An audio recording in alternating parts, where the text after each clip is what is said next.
Well, here we are at chapter 7 today, and the chapter is called Sand Along the Seashore. And we're following along now in the book Overcoming the Issues of Life, also called Oil. And I'd like to ask you about liberty. If you've ever had the liberty of running along the sand on a seashore, do you know what that felt like? Do you have a particular beach or beachfront or area that you go to that you can run along the sand on the seashore? Well, I'm originally from Virginia, born and raised. And there's a beach in Virginia, but there's also a beach called Buckrow Beach. And then there's also a beachfront at the James River. And going to the sand along the seashore was always a very welcoming experience for me. And I have one sibling, a sister, and she's a little older than me. And so she could drive when I could not. And so we would always spend our free time on the sand along the seashore. So this particular stop at Liberty is one of my favorites. So I would like to ask you a question. If you have ever enjoyed just being able to walk along the warm sands of a shoreline. Now I've gone when it's cold and I at least have to just take my feet, in the water and roll up my um, pants to my ankles and it'll be ice cold, but it's just something about the sand along the seashore. So, does this walking in soft earth and welcoming a refreshing breeze over the water, I don't know if that's an experience that you enjoy, but I'm pretty fond of the beach. So, anyhow, you know what it's like to kind of walk in the sand, and it's an enjoyable experience for me. So, but there is something that's very common that when you walk along the seashore and sandcastles, anybody ever seen them or built them themselves? And they're usually found close to the water because you need that water to be added to the dry earth to shape it into different forms. And so that salt water begins to take on new properties with that sand and can be shaped into all sorts of things.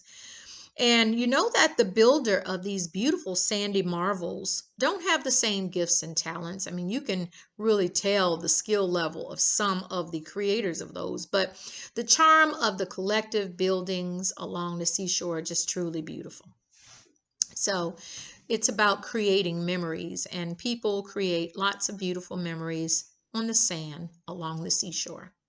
So that's why I'm bringing you to this place on this incredible trip, because you have had some tips on how to move forward and how to move out of issues. And now this is a transitional time because now you have to apply and you have to allow all of what you've learned, and you have to allow what you've learned to kind of settle in, and you have to settle in on victory over failure in all the areas in this new walk. This is kind of like a new beginning where issues are concerned, and you're giving them a different place in your life than allowing them to overcome you like they have in the past.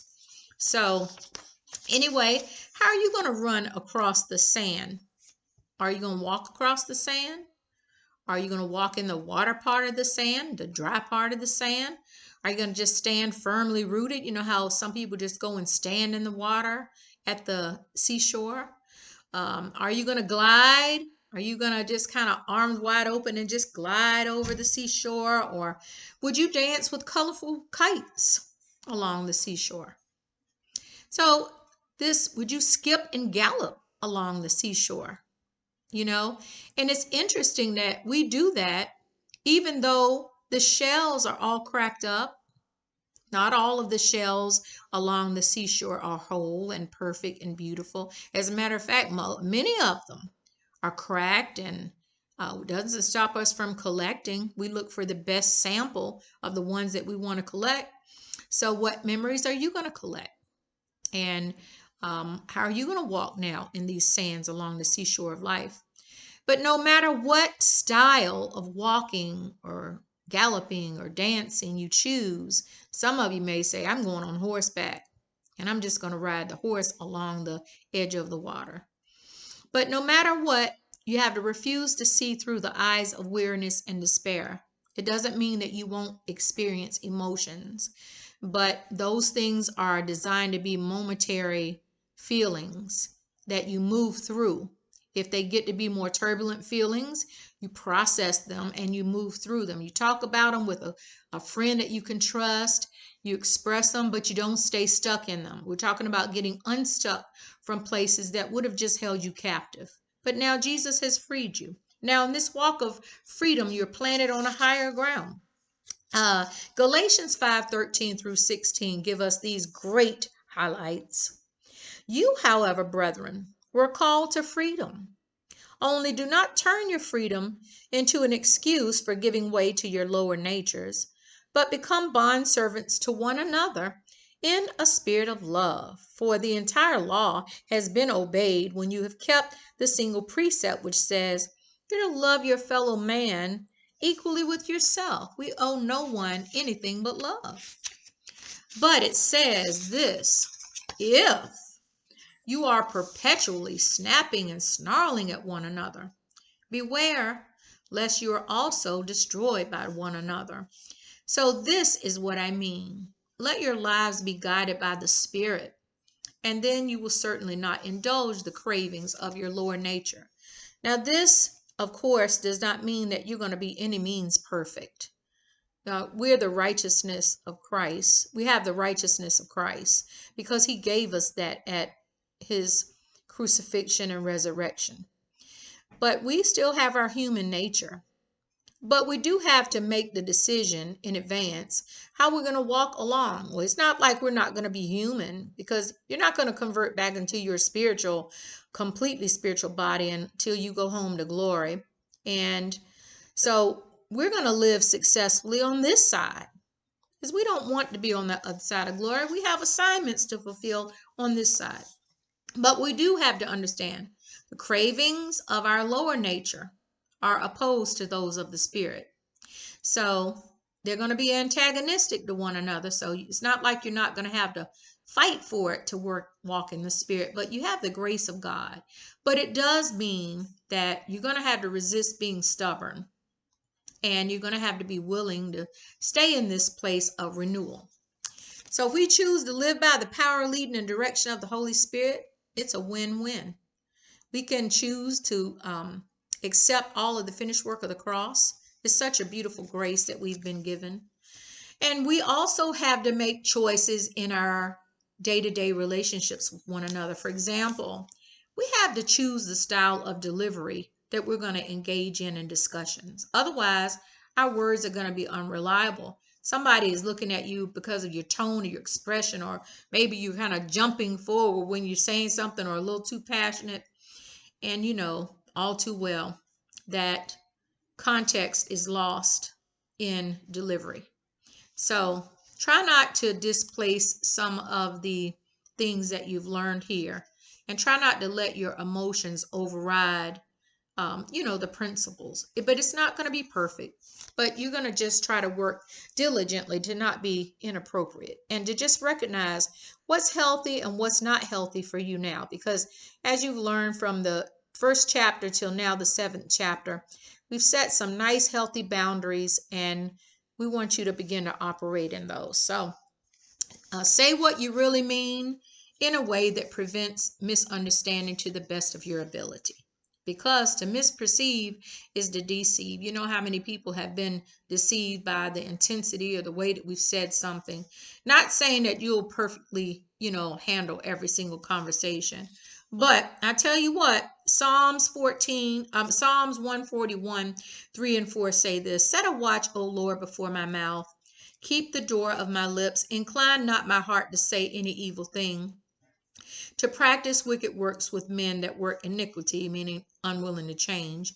And let me not eat of their dainties. So don't let me eat from the words that someone is speaking wrongly to me. We learned that in the last chapter.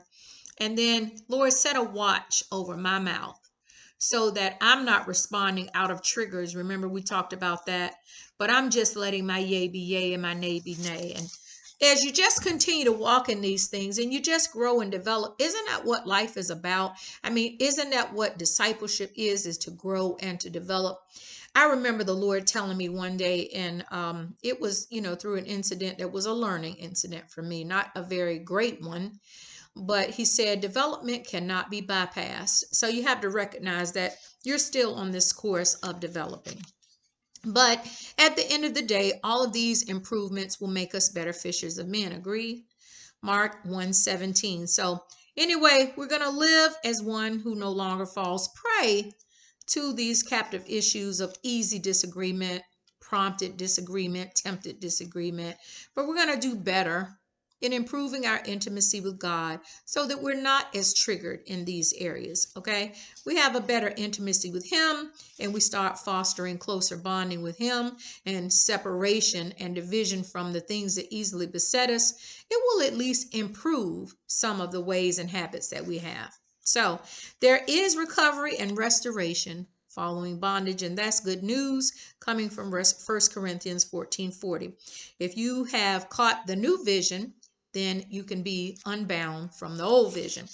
So now, with that being said, I'd like to share with you the poem that is in this chapter, and it is called Liberty at Last. Too strict, too free, on my way to find true me. All I want is liberty. No more hindrances, run free. All I've been is slave to man, all his thoughts and all his plans. So, from all of this refrain, in performance no great gain. Shall I in all this remain, or take flight and win this game? For endurance brings my reign, and in strength I shall maintain. Don't detour, stay on this path. Straight and narrow has no wrath. Discipline it does require. Slothfulness brings life no power. From all of this I shall abstain. Reap the harvest, latter rain. Balance time, learn to relax. Fight a good fight, pass this test. Do my best and watch my ways. Keep my peace in all delays. Be a friend, but guard my heart. Give off light, dark ways retard. It's all in the Master's plan, must be guided by his hand. Hear his voice, it whispers sweet, must stay planted by his feet. Cannot feel the plans of man, God is jealous for his land. Keep my peace, learn to rejoice, lift my hands, it's all by choice. And this temple I live in, keep it strong, built to defend, so the Comforter can dwell and pour out of my deep well. For my freedom was not free. Sacrifice brought liberty. I hope you've been blessed by chapter 7, and I look forward to seeing you on our final chapter, the chapter of new beginnings, chapter 8.